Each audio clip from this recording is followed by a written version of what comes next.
Ayan mga kasoyo, ito na po yung pinakang finished product sa natin.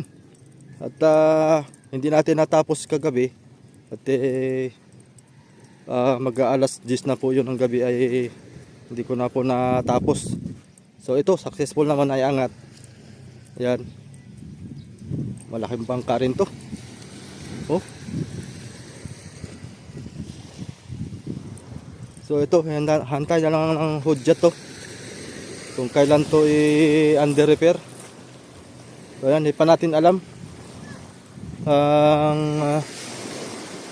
ang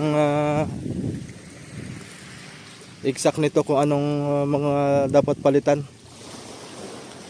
So ang kung nga pala ito, balita mga soyo, dalawa ang opsyon na merong 30 mil daw ang bayad nito, ang pagpapataas. Yung isa naman ay 45 mil. Pagka